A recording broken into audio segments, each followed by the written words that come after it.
네, 안녕하세요. 꿀팁 패스의 이영근입니다. 오랜만에 추억의 컨텐츠 한번 해보려고요. 작년부터인가 눈높이를 낮췄는데 오늘은 좀 대놓고 어려운 이야기를 한번 해볼까 합니다. 간만에 꿀팁 패스 플러스.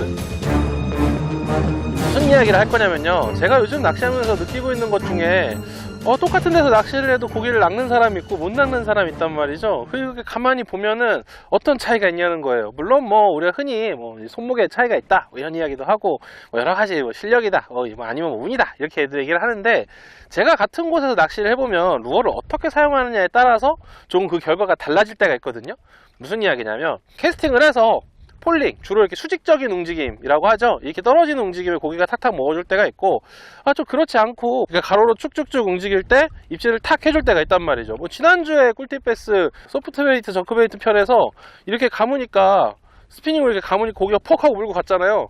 그런 것처럼 이렇게 어떨 때는 감을 때 물고, 어떨 때는 이렇게 수직적인 움직임에 무는데, 또 어쩔 때는 스테이 물고, 과연 어떤 타이밍에 무는 것인가에 대한 이야기를 한번 해볼 거예요. 그런데 이거를 이렇게 너무 두리뭉실하게 하기 좀 그러니까 미노우나 스피너 베이트나 크랭크 베이트처럼 대놓고 감는 루어들을 좀 제외해 놓고, 오늘은 원만 갖고 주로 프리리그를 갖고 이야기 한번 해볼게요.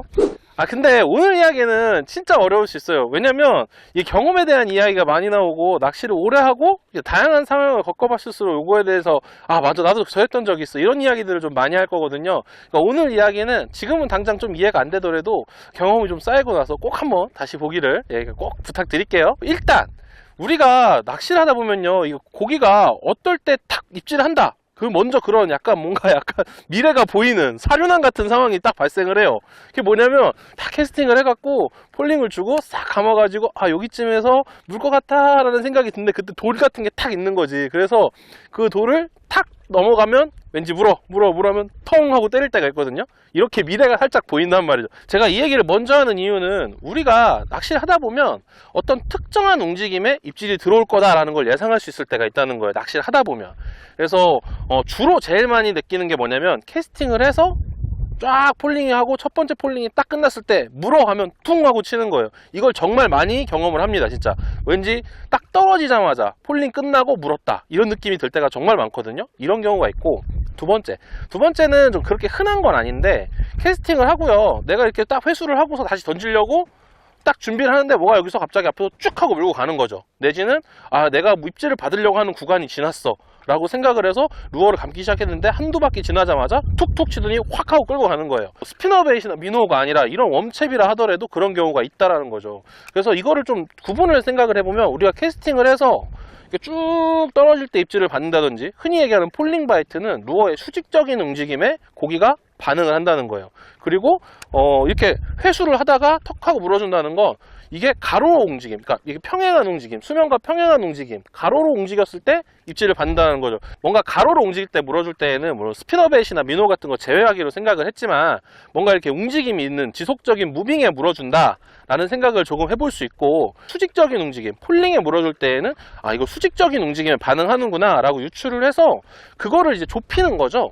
내가 일부러 딱 무빙을 줘보는 거야, 감아보는 거죠. 그러면 진짜 기가 막히게 툭툭 칠 수 있어요. 그러면 프리리그로 힌트를 얻고 루어를 교체해 본다든지, 아니면 섀도움을 사용을 한다든지, 여러가지 이렇게 뭔가 이렇게 가로로 움직일 수 있는 루어들을 사용을 해서 이제 추리를 해 나가는 거죠. 이런 방법이 있을 수 있고, 폴링에, 그러니까 수직적인 움직임에 뭔가 반응이 온다 라는 생각이 들면, 그러면은 좀 더 폴링을 길게 해줄 수 있는 루어들, 예를 들어 스몰 러버지그라든지, 아니면 웨이트리스 리그라든지, 그런 식으로, 아니면은 웜의 형태를 좀 더 너플너플 거리는 친구들로 바꿔서 좀 저항을 키워서 떨어지는 시간을 조금 더 길게 해본다든지, 그런 식으로 변화를 줘서 입질을 하는 횟수 내지는 내가 노리는 낚시를 구사할 수 있다라는 거죠.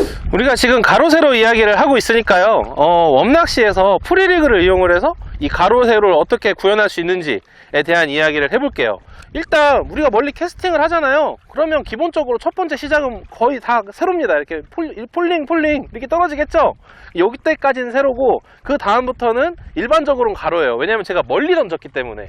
여기에서 이렇게 로드웍을 크게 주면 그럼 왠지 이렇게 막 이렇게 뛰어오를 것 같지만 사실 물이 있고 라인이 이렇게 들어가 있는 상태이기 때문에 내가 여기서 아무리 세게 당겨도요 얘는 그냥 이렇게 오고 그냥 이렇게 떨어져요. 다시 말해서 거리가 멀 때에는 사실 내가 로드웍을 어지간히 주지 않는 이상 거의 이렇게 가로로 온다고 생각을 하시면 돼요. 그래서 주로 이때는 드래깅이 되겠죠. 그래서 질질질 끌려오는 느낌. 물론 어느 정도 띄우는 건 가능해요. 이렇게 탁탁 쳐서 탁탁 쳐 올리는 느낌으로 뛰어 올리는 건 가능하지만 멀리 캐스팅한 경우에 특히 워킹 포지션에서는 거의 다 드래깅이나 아주 작은 뜀뛰기 정도 수준으로 넘어온다 라고 생각을 하시면 되는데, 우리가 이 프리리그를 이용을 해서 세로적인 움직임, 그러니까 수심이 충분하지 않으면 프리리그에서 세로의 모양의 움직임을 다시 구사할 수 있는 건 발 앞까지 왔을 때예요. 사실은 그러니까 어느 정도 내가 로드웍을 해가지고 라인이 빨리 올라온다 라는 느낌이 들고, 그리고 내 손에 왔던 무게감이 떨어지는 시간이 적어도 한 0.1초 정도라도 떨어진다 라는 느낌이 딱 들 때에는 실제로도 로드웍을 크게 주면 루어는 이런 형태로 움직일 수 있다는 거죠.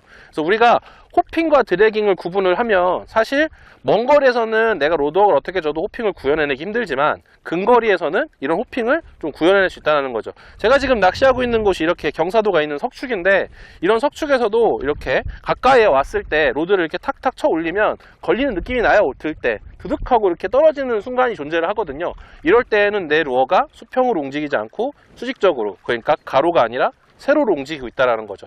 그런 식으로 생각을 좀 해보면 내가 가까이에 있을 때에는 드래깅, 그러니까 가로, 그리고 호핑, 세로로 움직임을 내가 구현해낼 수 있다. 그런 걸 만들어낼 수 있다. 해서 구분을 해보시면 확실히 어떤 날은 가로에, 그리고 어떤 날은 세로에 또 명확하게 구분돼서 입질이 들어오는 날이 있을 거예요. 물론 뭐 둘 다 들어오면 좋지만 그래서 하나 쪽으로 이렇게 쏠리는 날이 있다면 그런 쪽에 이렇게 딱 초점을 맞추면 조금 더 쉽게, 조금 더 많은 베스를 조금 더 재밌게 낚아볼 수 있습니다. 고기.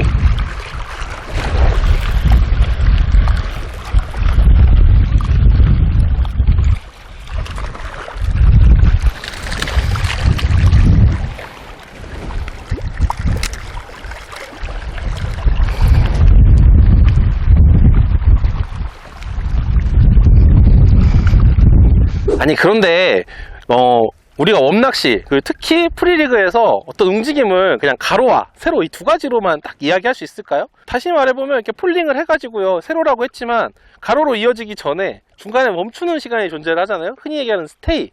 그리고 내가 이렇게 가로로 움직이는 중간에도 움직이다가 드래깅 이렇게 해주다가 갑자기 탁 쳐올려갖고 휘용 하고 넘을 수도 있단 말이에요.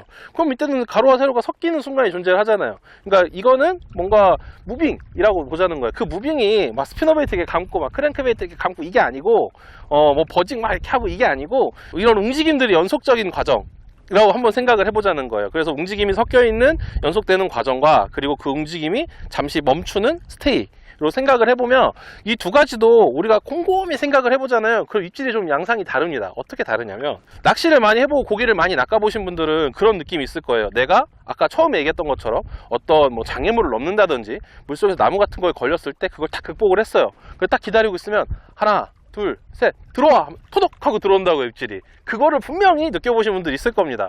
그리고 감다가, 그러니까 회수하다가가 아니더라도 뭔가 이렇게 드래깅도 하고 핑 딱 주다가 뭔가 토독 하고 치는 거죠. 느닷없이 치는 그런 느낌이 있어요.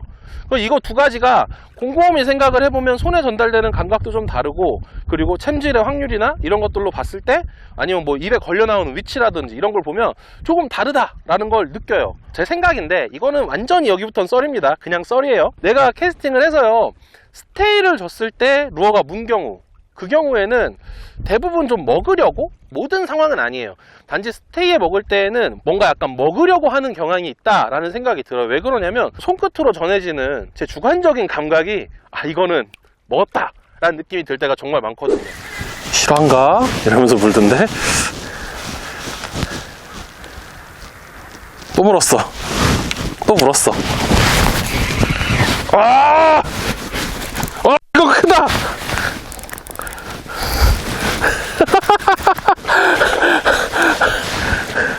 야, 이건 내가 내려가야겠다. 일단 안 쓸리는 범위 안에서.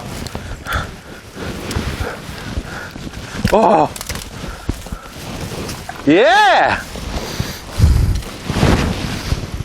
근데 그에 비해서 드래깅에 투둑 쳐줬다든지 아니면 이런 호핑에 쳐 올릴 때 턱 하고 본 경우에는 뭔가 약간 호기심에 반응했다든지, 그러니까 왜 베스가 루어를 공격하는 이유가 한 1년 전쯤에 그런 얘기 드렸잖아요. 베스가 루어를 공격하는 이유가 오로지 먹기 위함은 아니다. 정말 여러 가지 이유가 있을 수 있다. 그러니까 뭐 지능이 있어서 호기심이 있을 수도 있고, 아니면은 진짜 뭐가 지나가서 놀래서 무는 걸 수도 있거든요. 이런 석축에서 낚시를 할 때 어떻게 낚시를 하면 조금 더 효율적이고 조금 더 효과적인지, 그리고 한 마리라도 더 낚을 수 있는 확률을 늘릴 수 있는지, 이렇게요. 이런 얘기를 할 건데요. 바로 물어주네요. 잠깐, 고개 좀 크다. 예. 일단 이거 꺼내고요. 야, 알았어. 천천히 하자, 천천히. 네! 지네! 그러니까 우리가 이 안에 베스가 정말 많다고 생각을 하고, 그 정말 많은 베스들 중에 한 마리가 나한테 물어주는데 왜 물어줬을까? 라는 생각을 해보면, 한 단계만 더 거기서 더 뒤로 가 생각을 해보면 나의 움직임이 조금 달랐어. 입질을 받을 땐 이랬던 것 같아 라는 걸 생각해 보자는 거예요. 그러면 아까 얘기했던 가로나 세로처럼 이렇게 연속적인 움직임을 섞는다든지, 아니면은 어떤 장애물을 극복할 때 잠깐 멈춰준다든지, 뭐 그런 어떤 스테이, 그러니까 무빙, 이런 걸로도 결과값을 다르게 만들 수 있죠. 만약에 내가 거기에서 어떤 작은 걸 캐치해냈어요. 예를 들어 폴링 후에 스테이를 길게 주면 문다. 거기 뭐가 있지 않아도. 그런 경우엔 분명히 뭔가 무드가 다르다라는 거죠. 평소엔 그러지 않으니까. 조그만 경험을 하나 얘기해보면요, 남아프리카 공화국 가서 저희 낚시할 때요, 거기 정말 특이하게 입질을 받았거든요. 모든 선수가 다 똑같은 얘기를 했어요. 6명이 캐스팅을 해서 뭔가 장애물이 있고 무너진 돌 같은 거를, 석축 같은 그런 걸, 물속에 있는 지형을 딱 극복하고 첫 번째 폴링이 됐을 때 들고 가만히 있으면 때린다라는 거예요. 그리고 우리가 그걸 캐치를 해냈고 6명이 똑같은 방법으로 낚시를 해서 진짜 말도 안 되게 많이 낚아냈거든요. 근데 그 방법이 아니면 정말 안 물었어요. 그래서 저는 그런 생각을 했다는 거예요. 이게 그러면 이런 어떤 방법, 보여주기의 방법이 어떤 움직임을, 특정한 움직임을 섞었을 때 안 먹던 녀석들, 잘 반응하지 않는 녀석들한테 또 특효약이 될 수 있다. 그러니까 베스가 없어서 못 낚는 게 아니라 있는데 방법을 못 찾는 경우가 더 많더라 라는 이야기를 조금 해보고 싶었습니다. 이거는 확실히 제 주관적인 생각인데요, 아마 낚시를 오래 하신 분들은 저랑 비슷한 생각을 갖고 있을 거라고 생각을 합니다. 흔히 이야기하는 우리는 손목이 다르니까 라는 자부심 갖고 계신 분도 있잖아요. 예, 그런 이야기를 한번 해보고 싶었어요. 네, 그럼 꿀팁 베스 이번 주는 여기까지 하도록 하겠습니다. 구독과 좋아요 부탁드리고요. 많은 댓글과, 오늘은 좀 손목 얘기하니까 자기들 이제 이런 경험들도 좀 남겨주시고, 그리고 알람 설정 꼭 켜주세요. 그럼 이번 주 꿀팁 패스는 여기까지입니다. 다음 주에 만나요. 안녕.